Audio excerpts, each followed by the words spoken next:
দিতে পারি? 1 সেকেন্ডও লাগে না আমার।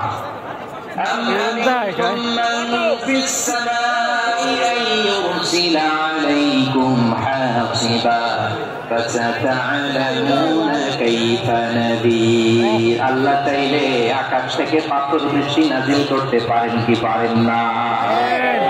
এই মুহূর্তে এখানে ভূমিকম্প দিতে পারেন কি পারেন না? আচ্ছা, ভূমিকম্প যখন হয় আমাদের কারো ভুল থাকে না?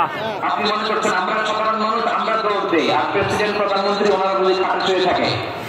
কথা বুঝে নাই বোধহয়। আমরা দৌড়ে বকবো আগে, ওরা তো তাও কাঠের ঘরে থাকা সেঞ্চুরি পড়বে না ভাই, আমরা বিল্ডিং এর মধ্যে ডাইনিং টেবিলের নিচে উপরে শক্ত কিছু আছে এর নিচে, অথবা ঘর দিয়া দাও দৌড়।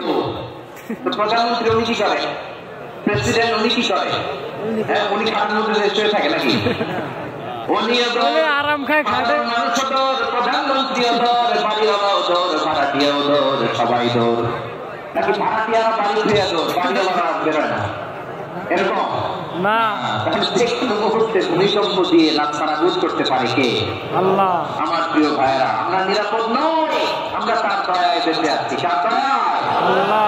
এজন্য আল্লাহ বললেন, গোলাম যে কোনো মুহূর্তে বিপদ দিয়ে তোমাদেরকে লাভখানা বোধ করতে পারি। বিশ্বাসী বলে যদি নিজেকে দাবি করো, সব সময় ডাকতে হবে একজন সত্তাকে। বলেন তিনি কে? আল্লাহ। এই কথা ক্লিয়ার? এই সবগুলো উদাহরণ সবার কাছে ক্লিয়ার হয়েছে না যে বিপদ থেকে, আপদ থেকে, পরীক্ষা থেকে, কালামিতি থেকে আমাদেরকে কেউ বাঁচাতে পারে না একজন সত্তা ছাড়া। আবার বলেন তো তিনি কে? আল্লাহ। ক্লিয়ার? হ্যাঁ, সবাই বুঝতে পারছেন? আচ্ছা, এবার আমরা দেখি বিষ্ণু ইসলামের জীবনে বিপদ আপদ ছিল কিনা।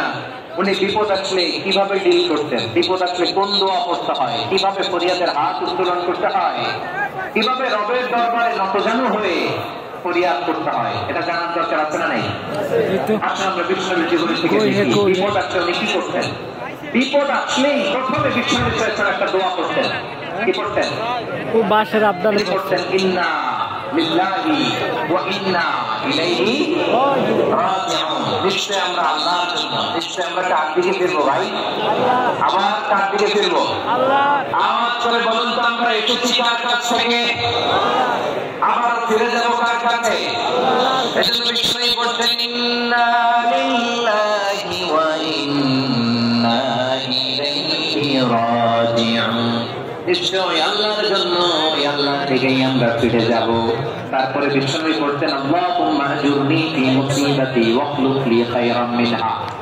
একসাথে প্রথমে করতেন ইন্না লিল্লাহি ওয়া ইন্না ইলাইহি রাজিউন, তারপর পরে করতেন আল্লাহুম্মা আজুরনি ফি মুসিবাতি ওয়াখলুক লি খায়রাম মিনহা। মানে আল্লাহ, এই যে আমি বিপদে ধৈর্য ধারণ করলাম, এটা সব তুমি আমার দাও, আর যেটা হারালাম একটা ভালো কিছু দিয়ে মেকআপ করে দিও, ভালো কিছু দিয়ে বদল করে দিও। সুবহানাল্লাহ পড়েন। সুবহানাল্লাহ। তাহলে বিপদ